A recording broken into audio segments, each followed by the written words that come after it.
imaginez, là où deux ou trois sont réunis en son nom, Dieu est là. Dieu est là. Regardez autour de vous. Voilà la famille de Dieu. Toi et moi, dans la joie. Je remercie aussi l'Église, le pasteur, d'avoir pensé à nous et nous associer à cette grande bénédiction du début de l'année. Et nous croyons que ça nous affecte aussi et ça va nous accompagner durant toute l'année. Amen. Alors, notre texte de base, vous le savez, c'est dans Psaume.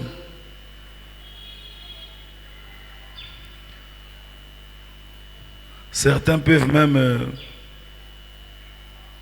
déjà réciter cela. Psaume chapitre 2, verset 8 essentiellement. Demande-moi et je te donnerai les nations pour héritage, les extrémités de la terre pour possession. Demande-moi, je te donnerai les nations pour héritage, les extrémités de la terre pour possession. Père, nous voulons encore partager cette parole qui bénit, qui transforme, qui restaure, qui régénère. Donne-nous les mots qu'il faut. Saint-Esprit, utilise-nous pour atteindre les buts de Dieu ce matin. Au nom de Jésus. Amen. Et le premier jour, notre sous-thème était « Demande-moi ». Et nous avons parlé des lois de la demande.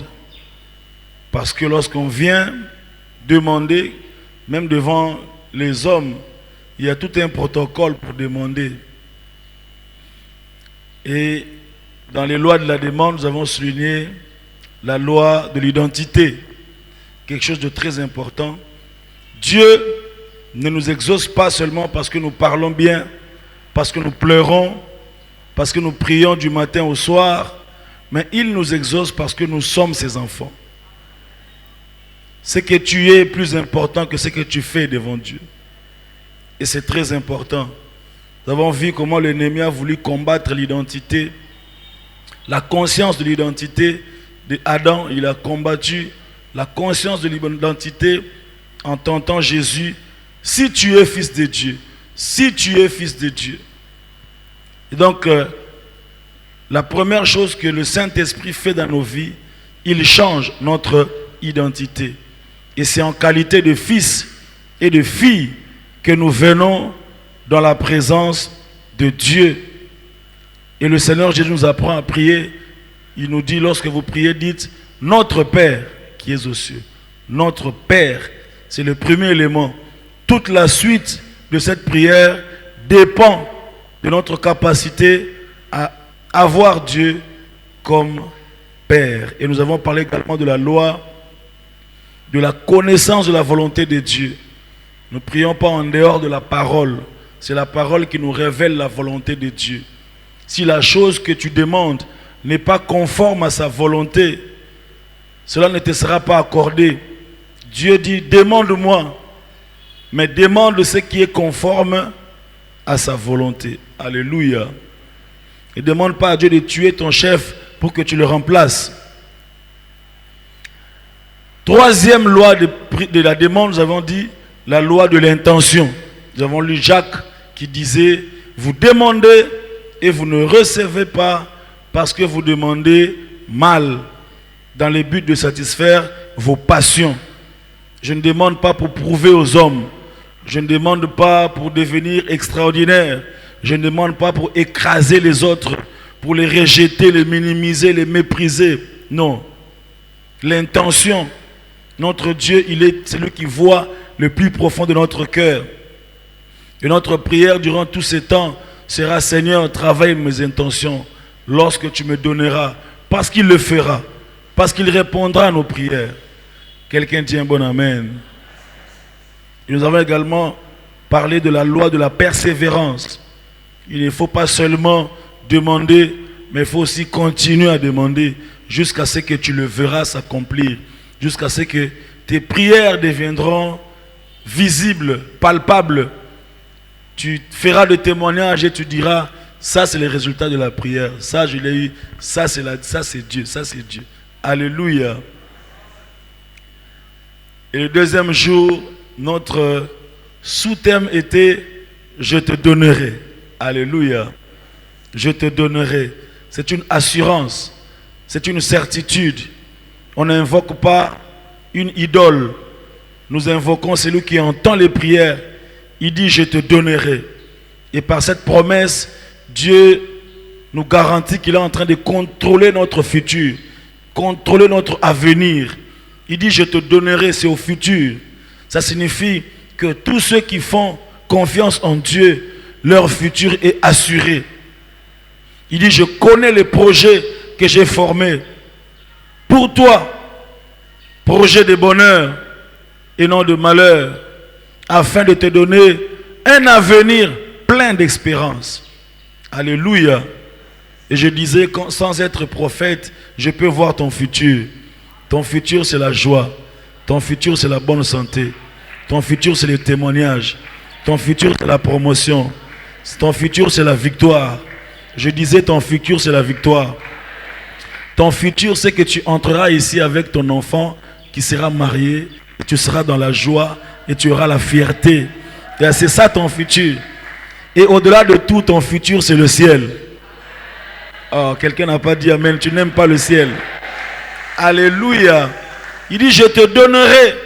Et nous avons dit que dans cette déclaration, je te donnerai, il y a la grâce de la longévité. Quand il dit, je te donnerai, ça signifie que tu seras en vie pour voir ça. Tu seras en vie pour jouir de ça. Et lorsque Dieu te fait une promesse, cette promesse te garantit la longévité. Alléluia. Nous avons dit, si tu es mari et que tu as reçu la promesse d'avoir l'enfant qui sera le Messie, même s'il y a tremblement de terre, tout le monde peut partir. Toi, tu ne partiras pas. Parce que Messie ne peut pas mourir de fausses couches. Alléluia. Parce que Dieu n'a pas dit qu'il va périr, il partira. Non, non. Il a dit, tu enfanteras un fils. Parce que c'est Dieu qui l'a dit. Tu vivras pour avoir ça. Alléluia. Et je nous encourage à continuer dans ces moments de prière, à aller jusqu'au bout. Dis à ton voisin, va jusqu'au bout. Non, dis-lui bien, change ton voisin, dis, bouscule ton programme, sois présent.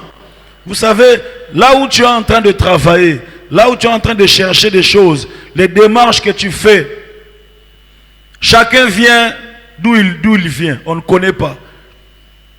Certains viennent des cimetières, d'autres viennent chez les féticheurs, d'autres on lui a dit va au fleuve, jette les œufs à minuit, d'autres viennent de chez sa tante qui lui a fait des choses. Mais nous, on reçoit tout dans la présence de Dieu. Oh, nous, on n'a que la présence de Dieu. Oh, j'aimerais dire à quelqu'un, on est aux oramabala, on est aux orabana passa, on est aux oraba promotion, on est aux oraba diplôme, on est aux oraba visa, on est aux oraba député, on est aux oraba PDG. On n'a pas un autre endroit. Qu'ils aillent au fleuve, qu'ils aillent dans les Kikuku. Nous avons la présence de Dieu. Alors aide-moi à encourager ton voisin. Dis-lui, ne manque pas les jours qui restent. Persévère encore. Parce que nous, notre secret, c'est la présence de Dieu. Quelqu'un acclame le roi ce matin. Alléluia. Alors ce matin, je voudrais nous laisser avec la dimension missionnaire de ce texte. Alléluia. Quelqu'un peut dire la dimension missionnaire. Il y a un côté missionnaire dans ce texte. Dieu dit, demande-moi et je te donnerai les nations pour héritage, les extrémités de la terre pour possession. Bien-aimés dans le Seigneur, nous sommes des missionnaires sur cette terre des hommes. Nous sommes des pèlerins. Nous sommes disciples de Christ. Nous sommes là pour que par nous, l'évangile puisse aller plus loin dans les extrémités de la terre. Alors il est important de pouvoir associer cette pensée avec notre destinée de missionnaire. Alléluia. Le Seigneur Jésus dit Dans Matthieu chapitre 5, verset 13, il dit, vous êtes le sel de la terre. Mais si le sel perd sa saveur, avec quoi la lui rendra-t-on? Il ne sert plus qu'à être jeté dehors et foulé aux pieds par les hommes. Vous êtes la lumière du monde. Une ville située sur une montagne ne peut être cachée. Et on n'allume pas une lampe pour la mettre sous le boisseau, mais on la met sur le chandelier et elle éclaire tous ceux qui sont dans la maison. Que votre lumière luise ainsi devant les hommes. Quelqu'un peut dire devant les hommes. Afin qu'ils voient vos bonnes œuvres et qu'ils glorifient votre Père qui est dans les cieux. Bien-aimés dans le Seigneur, nous sommes des missionnaires. Notre vie est liée au royaume de Dieu. Nous sommes pèlerins sur cette terre. Il est important de prendre conscience de cette réalité. Nous formons nos enfants à devenir des bons citoyens dans le pays, mais on doit aussi les former à devenir des citoyens du royaume. Alléluia. C'est très important. Et dans la pensée missionnaire, lorsqu'on parle des nations, on ne parle pas seulement des pays, des frontières. On parle des ethnies. On parle des structures qui ont des dialectes. Parce que lorsqu'on écrivait ce texte, vous le savez, on n'avait pas encore les nations que nous avons ici. On n'avait pas encore les frontières du Congo, Angola, Burundi, Ouganda. C'est arrivé vers 1800 ici, n'est-ce pas? Et donc, lorsqu'on parle des nations, pas forcément Afrique du Sud, Canada, etc., États-Unis et tout ça. Lorsqu'on parle des nations, on va jusque dans ton clan, jusque dans tes ethnies.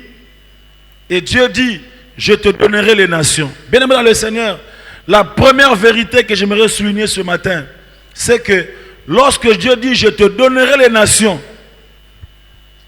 il ne veut pas seulement penser à notre richesse, à notre maison, que tu auras beaucoup de voitures, tu auras beaucoup de vestes, tu auras beaucoup d'enfants, tu vas aller aux États-Unis, tu vas aller en France. Mais lorsque Dieu dit, je te donnerai les nations, il attache ça à la mission que nous avons de propager l'évangile du royaume jusqu'aux extrémités de la terre. Heureusement qu'on est dimanche. Dimanche, on est calme. Il n'y a pas beaucoup d'amen. Bien-aimé, si on ne souligne pas l'aspect missionnaire dans ce texte, on sera déséquilibré dans notre interprétation. On sera déséquilibré. Nous sommes appelés à briller de la lumière de Christ. Il dit, vous êtes la lumière du monde, pas de l'église. Parce que la lumière de l'église, c'est Jésus lui-même. Lorsqu'on vient dans sa présence, le grand soleil nous affecte. Nous brillons de sa lumière. Et lorsque nous allons dans le monde, nous affectons le monde par cette lumière de Christ. Vous êtes la lumière du monde. Vous êtes le sel de la terre. Et donc nous sommes appelés à être conscients, frères et sœurs, que nous devons gagner les nations à Christ. On va lire un peu le psaume 2, juste rapidement. On va faire une petite étude biblique rapidement pour voir plus ou moins comment Dieu est en train de voir les nations. Il dit, pourquoi ce tumulte parmi les nations? Ces vaines pensées parmi les peuples. Il constate que les peuples s'agitent. Pourquoi les rois de la terre se soulèvent et les princes se liguent-ils avec eux contre l'Éternel? Les gens sont contre l'Éternel et contre son oint. Son oint, c'est le Christ. Alléluia. Christ qui signifie le oint et son onction. Et donc ici, le psalmiste est dans la peau d'un prophète et qui voit les choses à venir. Il voit Christ, le Fils du Dieu très haut, venir dans sa gloire. Alors Dieu dit, brisons leurs liens, délivrons-nous de leurs chaînes. C'est lui qui siège dans les cieux et le Seigneur se moque d'eux. Puis il leur parle dans sa colère, il les épouvante dans sa fureur. Alors il parle de Christ. Il dit, c'est moi qui ai oint mon roi sur Sion, ma montagne sainte. Je publierai les décrets. L'Éternel m'a dit, tu es mon fils, je t'ai engendré aujourd'hui. Ouh. Là, il est psalmiste et prophète. Et vous retrouverez ce même texte dans Hébreu là-bas. Il dit, demande-moi maintenant, je te donnerai les nations. Donc, il donne les nations au fils qui a été établi et qui a été engendré. Et nous qui sommes ses fils, nous possédons ces nations pour le Christ, pour le oint, pour le fils. Ces nations ne nous appartiennent pas. Ça appartient à notre maître. Et le maître nous a placés dans cette génération pour que nous puissions les gagner à lui. C'est pour ça qu'on gagne une âme à Christ. Quelqu'un comprend ça? C'est très important, frères et sœurs. Demande-moi, je te donnerai les nations pour héritage, les extrémités de la terre pour possession. Tu les briseras avec une verge de fer. Tu les briseras comme le vase d'un potier. Et maintenant, roi, conduisez-vous avec sagesse. Juge de la terre, recevez instruction. Servez l'Éternel avec crainte et réjouissez-vous avec tremblement. Baisez le Fils de peur qu'il ne s'irrite et que vous ne périssiez dans votre voie, car sa colère est prompte à s'enflammer. Heureux tous ceux qui se confient en l'Éternel. C'est un texte très évangélique. Alléluia. Alors, pour finir, comment maintenant gagner les nations à Christ?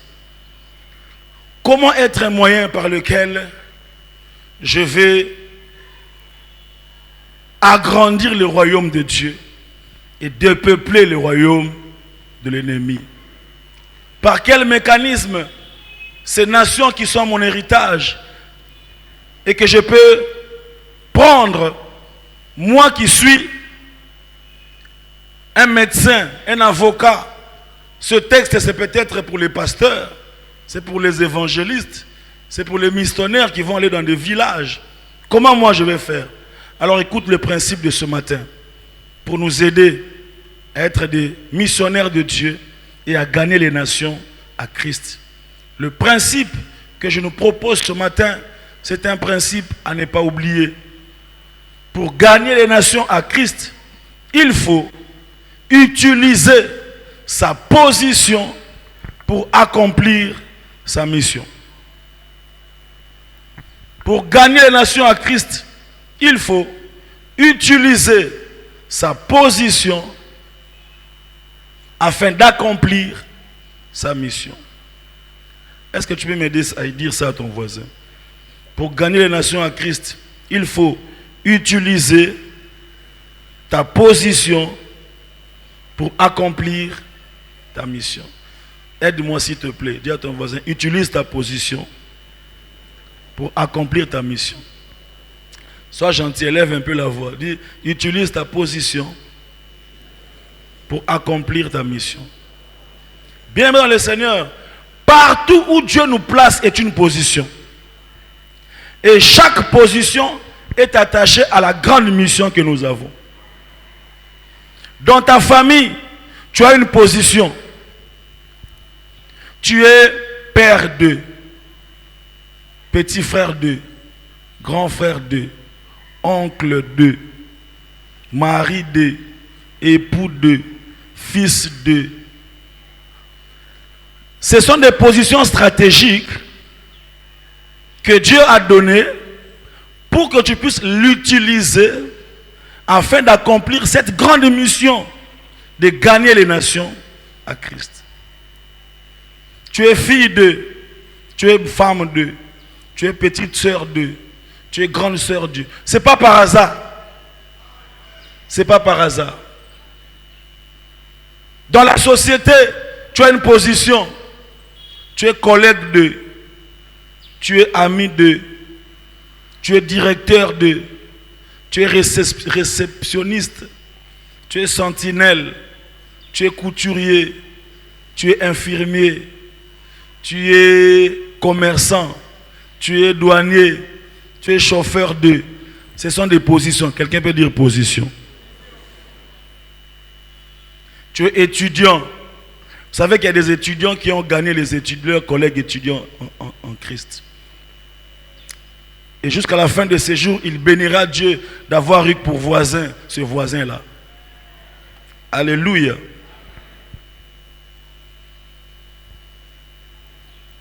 Quand Dieu nous promet les nations, le but premier est que nous puissions les gagner à Christ. Quand Dieu appelle Abraham, il lui montre une position et puis il lui montre directement une mission. Il dit à Abraham, je te bénirai, je rendrai ton nom grand, je maudirai ceux qui te maudiront, je bénirai ceux qui te béniront. Ça, c'est une position élevée. Mais Abraham, tu ne seras pas élevé pour devenir gros, pour avoir la une des journaux, pour que tout le monde t'acclame. Non. Le but de cette position est que toutes les familles de la terre soient bénies en toi. Abraham, je te choisis comme un repère par lequel les hommes peuvent reconnaître qui est le véritable Dieu.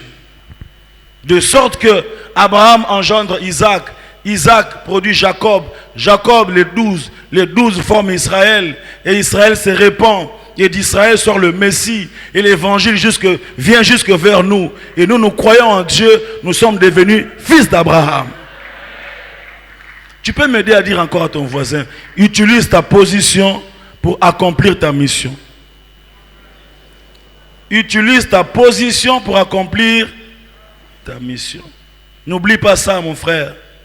Le jour où Dieu appelle Moïse, il lui donne une mission de libérer son peuple. De sorte que toute la position, toute la richesse, toute l'influence que Moïse aura est liée à sa mission.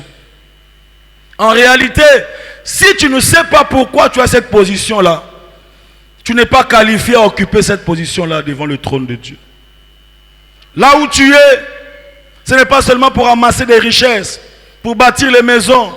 Là où tu es, c'est pour faire connaître Christ au plus haut sommet, dans ta position que tu occupes. Aujourd'hui, le Saint-Esprit vient rappeler quelqu'un. Il lui dit, tu sais pourquoi tu es là où tu es? Est-ce que tu sais pourquoi tu es femme de? Tu sais pourquoi c'est toi qui es la nièce de ce monsieur-là? Tu sais pourquoi tu es infirmière là-bas? Pourquoi tu ne fais que ton travail et tu oublies ta mission? Bien-aimé, le sorcier n'oublie pas sa mission. La maman qui vend les beignets au coin, elle vend les beignets, mais elle sait qu'elle est sorcière. Elle utilise sa position de vendeuse de beignets pour transformer les vies des petits garçons et des petites filles et venir les faire poumouer le soir. Alléluia. Pendant ce temps-là, le chrétien dit, c'est mon travail, moi je suis pas... Ah, ça m'a comme évangélisation terre. Ah, on a eu pour ça, Moussala.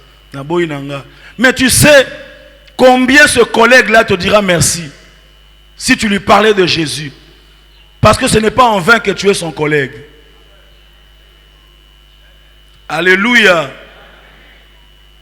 Quand Dieu suscite David, sa mission est de terrasser Goliath pour libérer le peuple d'Israël, afin que tous puissent être adorés et que le culte de l'Éternel soit restauré. Parce que David est le roi qui est venu restaurer le culte de l'Éternel. Alors tu n'es pas dans la royauté pour toi-même. Tu n'es pas dans la royauté pour qu'on sache que tu es roi. Mais tu es là pour accomplir une mission. Bienvenue dans le Seigneur. Partout où Dieu te place est une position. Et Dieu te dit ce matin, utilise cette position-là pour accomplir ta mission d'annoncer l'évangile du royaume qui sauve, qui restaure, qui régénère. Parce que tous les hommes de la terre ont besoin de Jésus. Les riches ont besoin de Jésus. Les pauvres ont besoin de Jésus. Les malades ont besoin de Jésus. Les prisonniers ont besoin de Jésus. Les commerçants ont besoin de Jésus. Les politiciens ont besoin de Jésus. Partout où tu te trouves, sache une chose ce matin, que Dieu t'a placé là-bas. Là, le pasteur n'arrivera pas. Là où tu es en train d'exercer la commission d'évangélisation n'arrivera pas là-bas. Là, c'est toi le missionnaire, c'est toi le disciple. Et la couronne t'est réservée au ciel parce que tu auras accompli ta mission.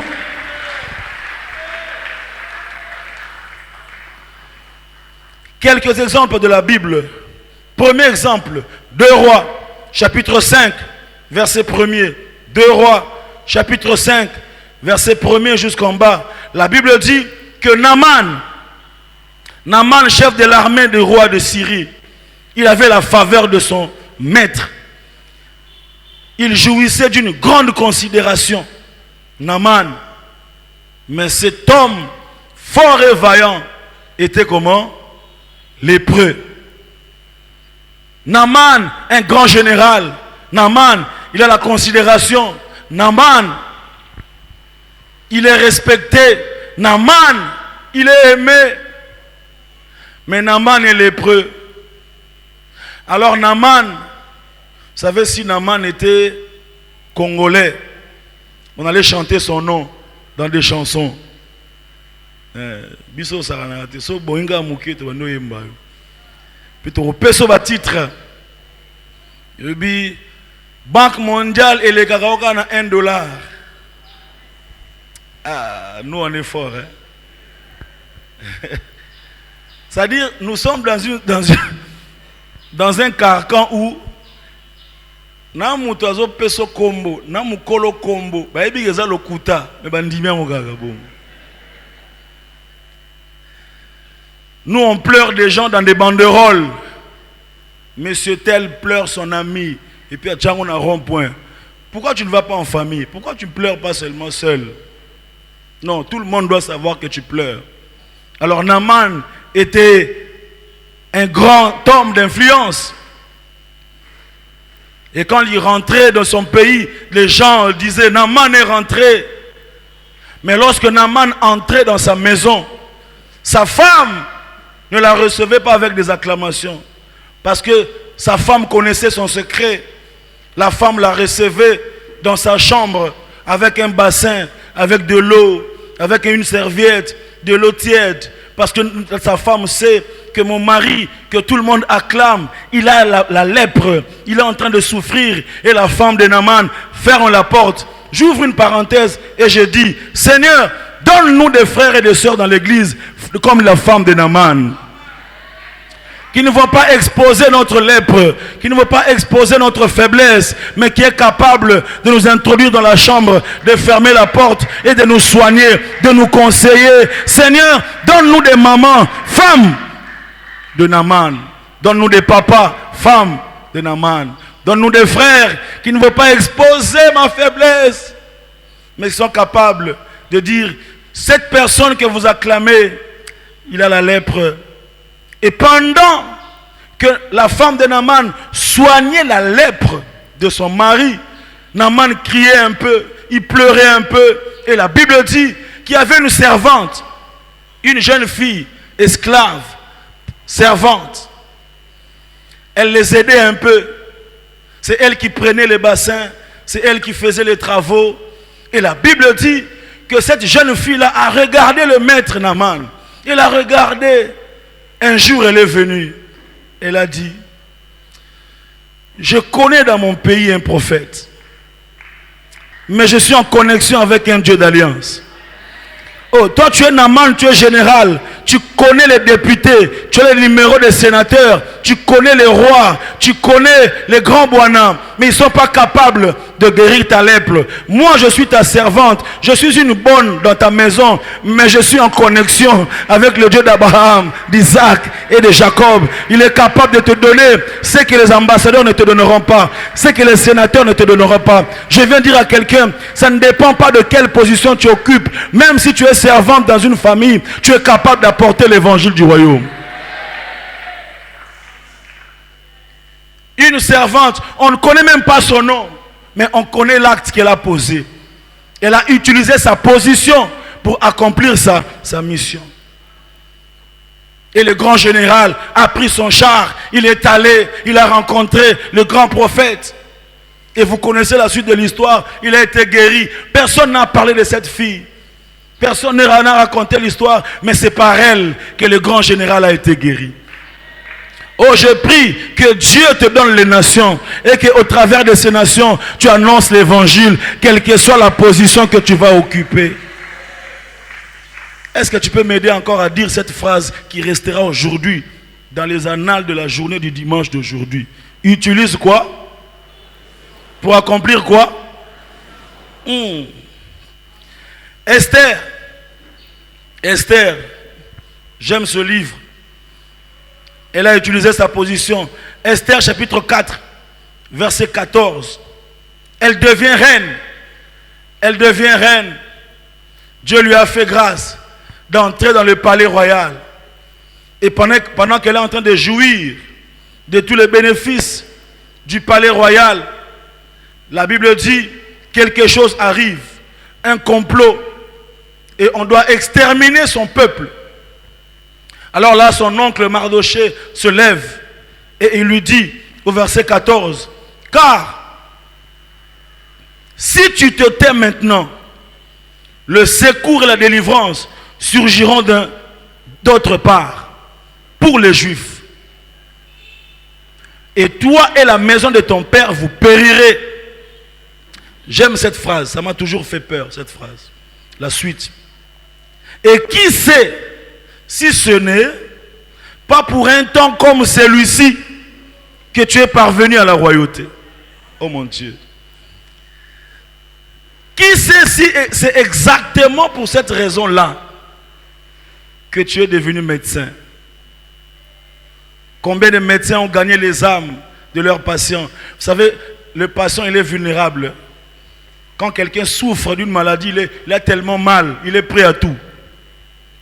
Même si on lui dit, Zoa mabanga, tchana longi, arozo mabanga, pour souffrir. Alors je me rappelle à l'époque, il y avait un médecin, docteur Pasek, il a créé tout un ministère où il gagnait les malades.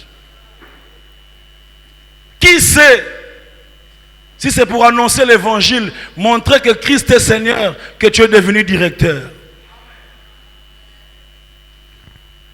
Tu es professeur d'université pendant que tu ne veux pas brandir ton identité de chrétien, d'enfant de Dieu. Il y a un autre professeur occultiste qui prend son temps à recruter les jeunes dans l'occultisme. Pendant ce temps, tu dis, oh ici c'est la science. Hein. Nous sommes venus réfléchir sur les mécanismes du développement économico-rural. Pendant que tu dis ça, un occultiste prend les jeunes là. J'aimerais dire à un papa, à un professeur, je ne sais pas moi, à un assistant, je ne te dis pas de commencer à évangéliser dans la leçon, non. Mais si tes collègues réussissent à recruter les gens dans le fétichisme, toi aussi Dieu te donnera la sagesse d'utiliser cette position-là pour récupérer les âmes là à Christ. Quand Dieu nous réserve les nations, ce n'est pas pour qu'on puisse avoir des appartements à Paris, des maisons en Ouganda, des voitures en Espagne. Non. Si Dieu nous donne les nations, c'est pour que nous puissions les amener à son Fils, Christ, qui est notre Seigneur et notre Maître. Esther a utilisé sa position de reine. La Bible dit au verset 16, elle dit à Mardoché, va, rassemble tous les Juifs qui se retrouvent à Suse. Jeûnez pour moi, sans manger ni boire, pendant 3 jours. Ni la nuit, ni les jours. Moi aussi, je jeûnerai de même avec mes servantes. Puis j'entrerai chez le roi. Malgré la loi, si je dois périr, je périrai. La mission est la chose pour laquelle tu es prêt à mourir. La mission de l'évangile est la chose pour laquelle tu es prêt à périr. D'ailleurs, les apôtres, ils ont péri, ils ont été des martyrs. Mais la particularité, c'est que chaque fois qu'on les tuait, ils étaient souriants. Ils avaient la paix. Parce que mieux vaut mourir pour une cause juste que mourir par hasard en cherchant l'argent. Quelqu'un dit un bon amen, hein? Le temps me manquera de parler de Joseph qui est arrivé au trône et qui a sauvé sa famille. Le temps me manquera de parler de la femme samaritaine qui a rencontré Christ et qui n'a pas croisé les bras. La Bible dit qu'elle est rentrée dans le village. Le même village où on l'a traité de mauvaise femme. C'est le même village où elle est rentrée pour dire « Venez voir, j'ai rencontré un homme ». Et la Bible dit « Tout le village est venu pour être sauvé ». Le temps me manquera de parler de Daniel. Lorsque le grand roi vient le matin, il voit Daniel vivant. Il se dit non, ça c'est pas normal, c'est pas normal. Nous l'avions jeté, non, c'est pas normal. Et la Bible dit, le roi qui l'avait jeté, il n'avait pas dormi toute la nuit. Et il est venu le matin. Je me pose toujours la question. Tu l'as jeté dans une prison, la fosse aux lions. Et la fosse aux lions, tout le monde sait qu'on ne peut pas rester vivant là-bas. Mais comment tu viens le matin vérifier quand même? C'est-à-dire, même ceux qui veulent ton malheur, quelque part, ils savent que tu réussiras quand même. Je suis venu dire à quelqu'un, ils savent que tu réussiras quand même. Ils savent que tu t'en sortiras quand même. C'est pourquoi ils vérifient tous les jours. Ils posent des questions sur toi.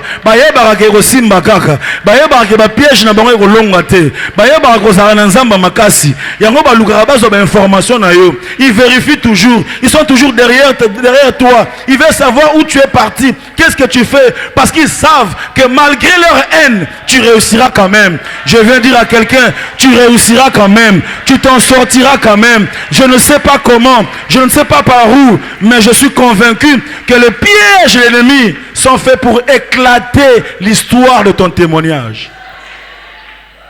Quelqu'un dit un bon amen. Si tu es un petit David et que tu es en face d'un grand Goliath, sache que la grandeur de la taille de Goliath détermine la grandeur de ton trône où tu seras placé. Et ce que j'aime avec Goliath, c'est que David a vaincu le loup. Il a vaincu le lion, mais c'était des ennemis muets. Personne ne savait ça. Vous savez, il arrive des moments où tu gagnes des batailles, mais ce sont des ennemis muets. Personne ne voit. Tu as vaincu un péché, mais tout le monde te traite toujours de pécheur. Surtout biso na Congo, qui a dit ça? Vous avez bien, vous avez mabé. D'ailleurs, vous avez mabé, vous avez raté na mokili. Moutuno sazaki, nandenge na. Tu es en train de vaincre des batailles, mais ce sont des ennemis muets. Mais la Bible dit, j'aime ça. Un jour, il y avait un ennemi bavard. Il était devant le peuple d'Israël pendant 40 jours et 40 nuits en train de parler. En train d'insulter l'armée d'Israël et son Dieu. C'est-à-dire, il arriverait un temps où Dieu mettra devant toi un ennemi bavard. Ce n'est pas pour ton malheur. C'est parce que l'ennemi là a été fabriqué par Dieu pour devenir le journaliste de tes exploits. Je ne sais pas si je parle à quelqu'un. Je dis 2022, tu rencontreras des ennemis bavards. Ils parleront tellement beaucoup que les gens vont fixer leur attention sur toi. Et quand toi tu auras la victoire, il sera le moyen par lequel tout le monde saura que tu es un vrai Dieu. Si tu crois à ces choses, dis un grand amen. Dis un amen que Dieu t'utilise. Alléluia. Bien-aimé dans le Seigneur, la conscience de la mission donne un sens à notre position. Tu n'es pas riche pour prouver aux gens, tu es riche pour annoncer l'évangile. Celui qui est conscient de sa mission, il va comprendre le sens de la richesse qu'il possède. Celui qui sait qu'il est en mission, il comprendra que tout ce que je touche, c'est pour la mission. Alors je vais rester humble. J'aimerais dire à quelqu'un, toutes les opportunités que tu rencontres, Tout l'argent que tu rencontres, quel que soit le montant, même si c'est petit, ce sont des frais d'émission. Alléluia. Ta famille sont des frais d'émission. Comment tu peux être père de famille et tes enfants ne connaissent pas Dieu? Tu as failli à ta mission. Même s'ils sont devenus médecins, même s'ils sont devenus militaires, même s'ils sont devenus extraordinaires, mais s'ils n'ont pas connu l'évangile de Christ, la première mission pour laquelle Dieu a permis que ses enfants passent par toi, c'est pour qu'ils rencontrent Christ et qu'ils deviennent disciples de Christ. Alors tout parent qui ne fait pas de ses enfants les disciples de Christ a échoué dans sa mission. Tu vas dire, je me bats pour eux. Je vais leur laisser l'argent. Nous savons tous que nous sommes dans un pays où l'argent n'est pas l'héritage à laisser aux enfants. Alléluia. Il y en a qui avaient des milliards qui sont partis et ces enfants ont commencé à périr les uns après les autres. Ce n'est pas mauvais de laisser l'argent, mais c'est éphémère, c'est pas sécurisé. Oh non, mais je me bats pour eux, je vais leur laisser une maison. Mais vous connaissez les histoires des gens. Nous sommes en RDC, le pays des grands Mobutu. Alléluia. Et alors nous comprendrons. Un jour j'ai suivi le documentaire sur l'état de je ne sais pas si on va appeler ça villa ou château de Kawele, Gbado. C'est-à-dire, tu vas picoler même Bakaro. Ah mon Dieu. Les richesses de ce monde sont éphémères. Le grand héritage à léguer, c'est Christ. Utilise cette position pour accomplir ta mission. Bienvenue dans le Seigneur. Je conclus en disant, toutes les personnes citées n'étaient pas des pasteurs. Quand on parle d'Esther, quand on parle de Daniel, Daniel est un travailleur. C'est un cadre de la présidence. Quand on parle de la servante de Naaman, c'est la bonne, c'est la servante. C'est pour dire que la mission d'annoncer Christ ne revient pas seulement aux pasteurs, aux évangélistes, non. La deuxième chose, ne dis pas, l'église est déjà pleine, qu'est-ce que je vais faire? Non, on n'évangélise pas pour agrandir l'église. On évangélise parce que c'est notre mission. L'église, c'est l'église du Seigneur. Ça va toujours s'agrandir. D'une manière ou d'une autre. Dieu enverra son peuple. Il y a une grâce ici. Il y a une onction ici. Il y a un homme qui a le fardeau ici. Il fléchira les genoux. Dieu amènera son peuple. Mais devant le trône de Dieu, ce jour-là, qu'est-ce que toi tu vas dire toi-même en tant que disciple de Christ? Comment tu peux faire toute une année, 2019, tu n'as pas gagné une seule âme à Christ? 2020, tu n'as jamais gagné une seule âme. 2021, pas une seule âme. Tu ne penses même pas à ça. Tu es indifférent aux choses du royaume. Préoccupé par l'argent. Dieu nous interpelle ce matin pour lui dire, tu vis pour le royaume, tu vis pour le royaume, tu vis pour le royaume, tu vis pour le royaume. 2021, ouais, bandi. Préoccupation car mbongo. De 7h du matin jusqu'à 22h.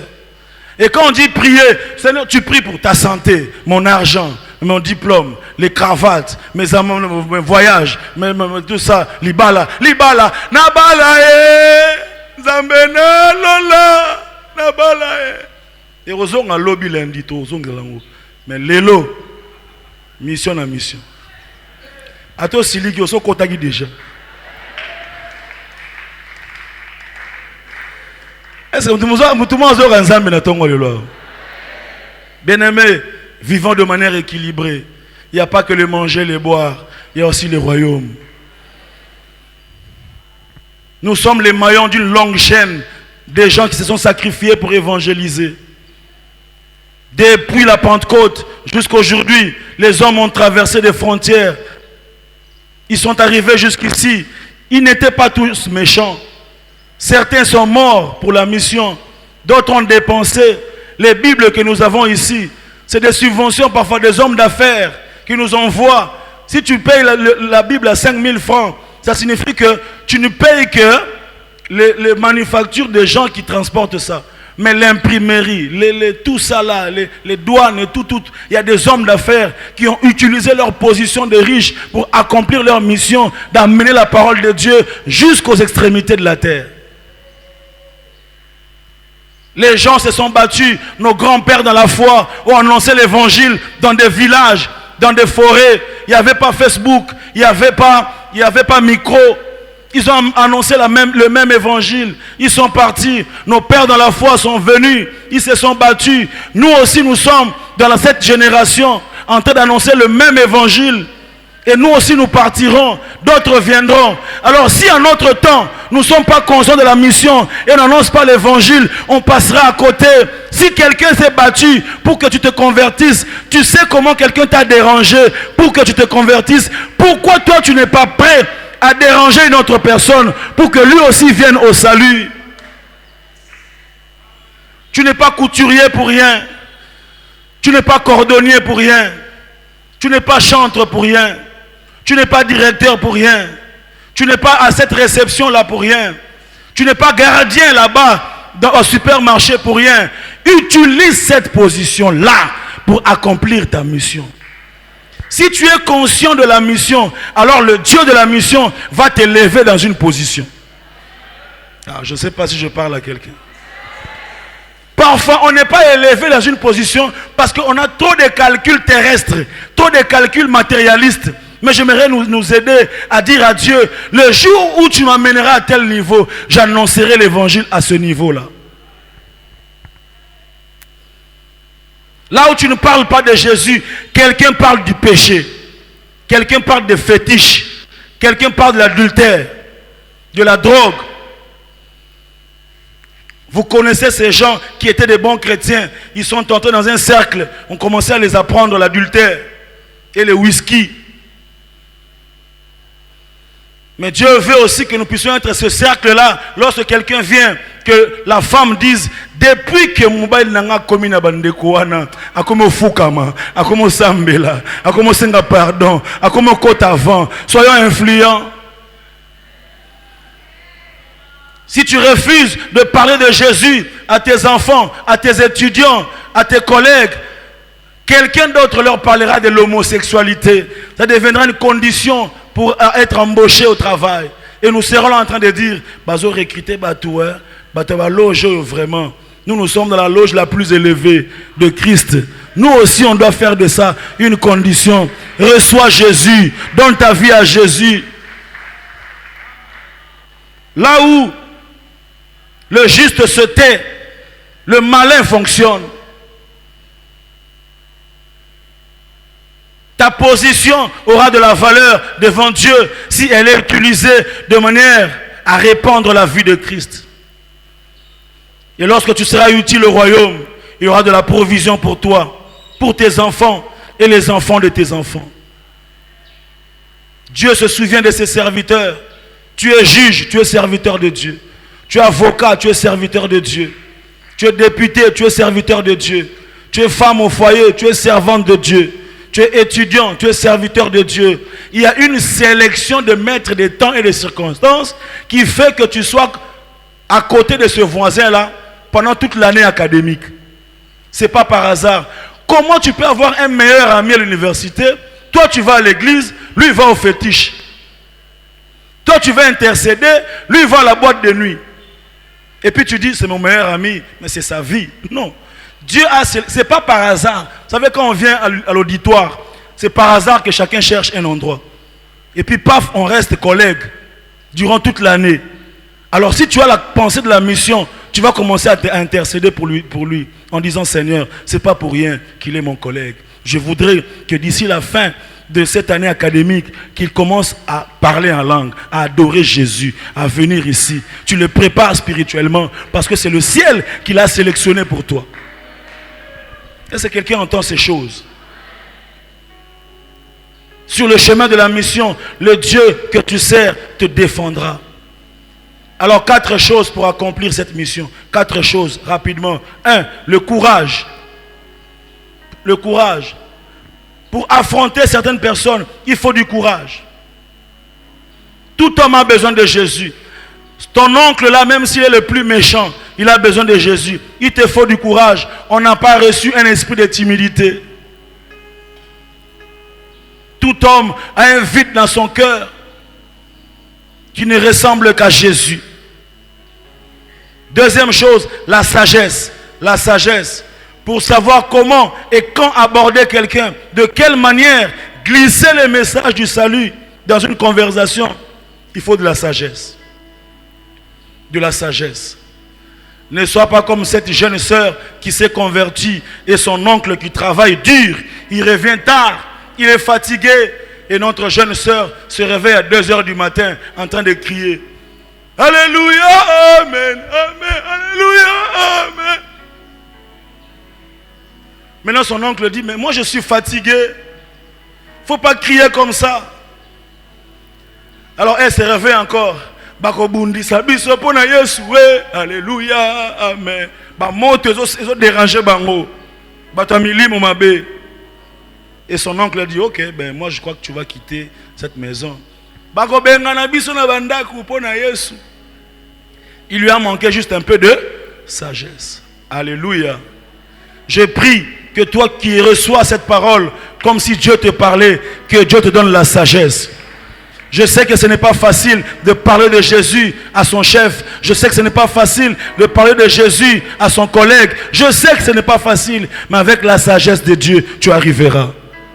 Je dis avec la sagesse de Dieu, tu arriveras. La troisième chose, la probité morale, l'exemplarité. Si tu vis une vie exemplaire, même la qualité de ta vie devient un moyen d'évangéliser. Mais aujourd'hui, c'est difficile d'apporter l'évangile aux gens avec qui nous faisons les mêmes coups, les mêmes escroqueries. À l'entreprise, on t'appelle même pasta. Mais ceux qu'on paye, c'est toi qui gères la liste. Et tout le monde te dit, bon, on n'a pas pasta. Moi, je facture de ça, il y a faux. Pasta, comment tu vas annoncer l'évangile? Alléluia. Bien aimé, c'est possible de gagner sa vie honnêtement. Je sais que ce n'est pas facile. Le salaire n'est pas suffisant. Mais avec la grâce de Dieu, les gens seront étonnés de voir comment tu gagnes normalement et tes enfants sont comme ça. Tu vas leur dire, au-delà de ça, il y a une main invisible de Dieu. Parce que même ceux qui volent pour avoir beaucoup, ils n'ont pas la paix. Ils ne sont pas aussi extraordinaires que ça. Soyons exemplaires. La probité morale. Et enfin, l'excellence. Quand tu es le premier dans ton domaine, quand tu fais bien ce que tu dois faire, c'est un moyen. Pourquoi les gens viennent auprès des occultistes? Pourquoi nous suivons des films où quelqu'un vient vers celui qui a réussi en lui disant, quel est ton secret? C'est parce qu'ils voient les résultats. Ils voient l'excellence. Ils voient le travail. L'heure est venue pour que les travailleurs les plus excellents soient des chrétiens. Tu vois, tu n'as pas dit amen. Aujourd'hui, beaucoup de gens sont déçus en disant les chrétiens sont les plus fainéants. Les chrétiens sont des gens qui ne travaillent pas dur. Mais bien aimés dans le Seigneur, levons-nous. Soyons excellents dans notre travail.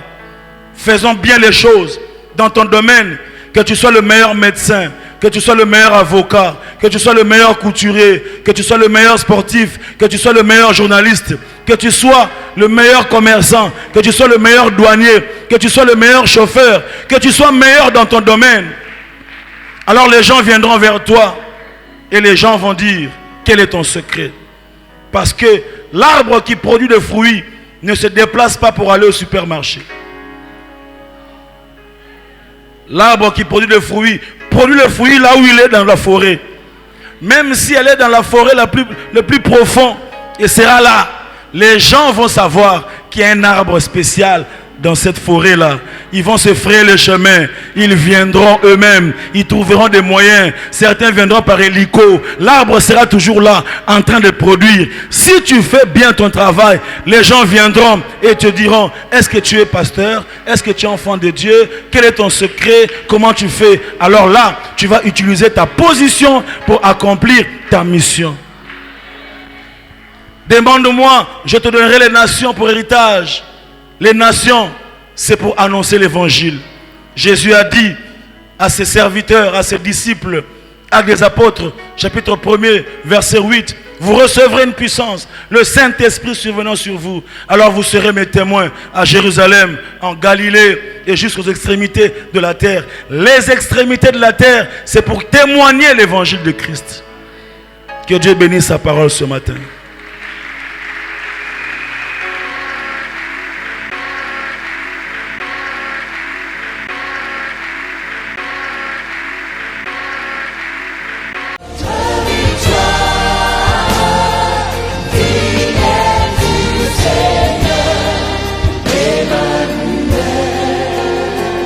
Les femmes.